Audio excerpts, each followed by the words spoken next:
to talk about the Burn the Bridge video. In case you are unaware, Sserafim released a trailer for Unforgiven called Burn the Bridge, and it is a very beautiful video with a bunch of interesting symbolism portrayed throughout it. I wanted to figure out what it meant for myself because this is a piece of art that has actually gone to inspire several pieces of my personal writing, and I wanted to understand it as a whole rather than focusing on its individual elements. I know that I talk about existentialism a lot on this channel, but for once I genuinely believe these ideas are there on purpose, just because it makes so much sense on every level, at least in my mind. We're going to go through the scenes in chronological order because I think that's the way where my ideas do in fact make the most sense. But if you don't care for existential themes, I'm not sure why you're here, but maybe I'll see you in another video at another time. But yeah, I just want to get into things at this point, so now's your final warning. Also, I will not be covering the lyrical content in this video simply because I will analyze it at a later date when I update my analyses of the Seraphim's newer music. So the music video starts with a video of red liquid with bubbles in it seeping onto a white tile floor. It's meant to look like blood, but bubbles in blood can damage the heart, brain, and lungs, the bodily systems we most associate with vitality to our lives. This blood on this pristine floor suggests that something stressful is overcoming what someone might consider the ideal, like heaven, and the idea of there being a god. According to existentialism, there is no God, and in following that mindset, every individual person is responsible for the human essence post mere existence. We also see the names of Le Sserafim and Unforgiven fading in and out, indicating the ambiguity of going beyond their mere existence. We see Kazuha's heart glowing as she lays on a surface, which I think hints at the responsibility of the individual down to the tiniest decisions, even the lack of one. Sakura is also seen on the surface, and we have to question if they are truly living, if they are defined by this surface. After all, in existentialism, there is an idea where you live in either good or bad faith.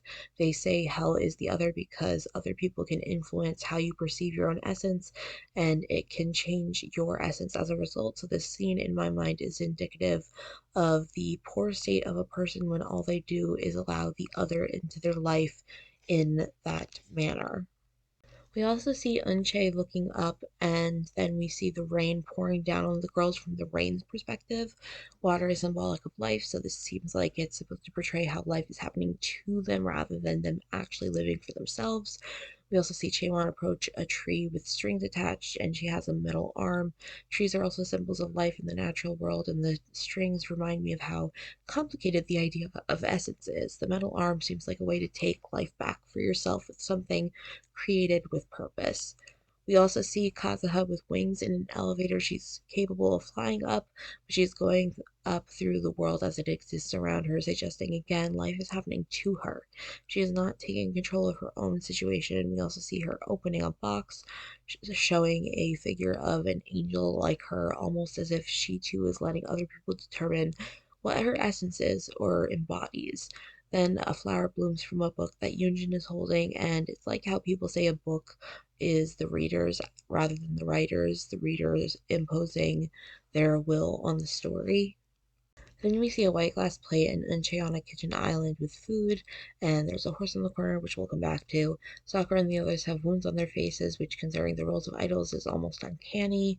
We're used to seeing them glamorous, so seeing them in this state is almost akin to seeing a disembodied limb, because it is the familiar becoming unfamiliar that makes things uncanny.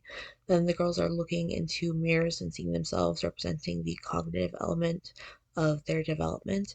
An eye forms the shape of a heart, and abnormalities in the eye are indicative of intelligence, with bad sight meaning someone is able to understand morality to a large degree. So the eye becoming a heart could actually mean they are losing that kind of understanding.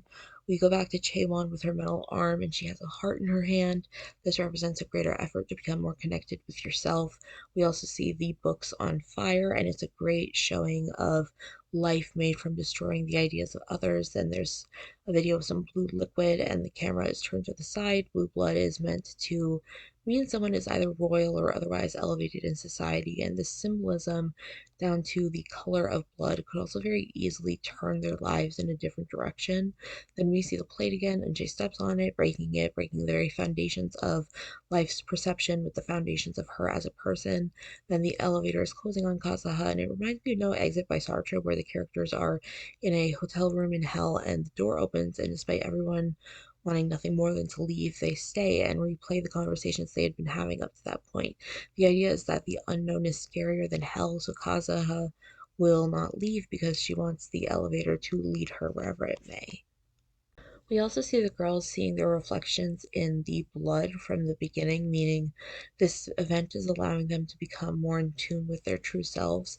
Back at the mirrors, there's another girl on the other side, just like how the other is able to alter how a person sees themselves without the person ever realizing at times.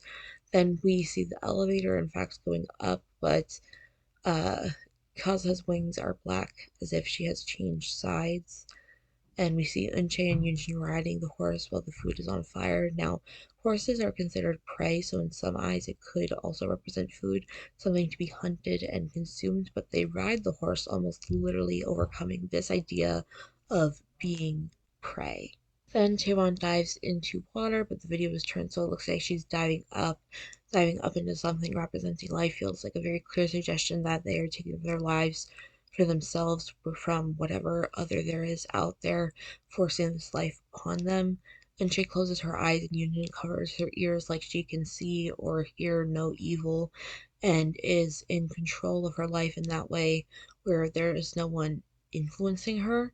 The girls are running by the shore together like they've taken an adjacent approach to their lives, not seeing others as literal manifestations of hell.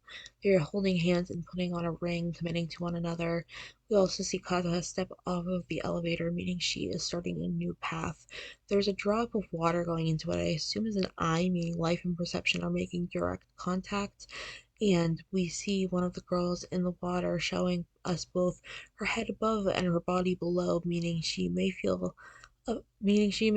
above her previous life, but it will still always be a very complicated situation with more to uncover than just self-awareness at the end of the day. That's basically all I have, but please let me know if you noticed anything else, whether it affirms my thoughts or even contradicts them.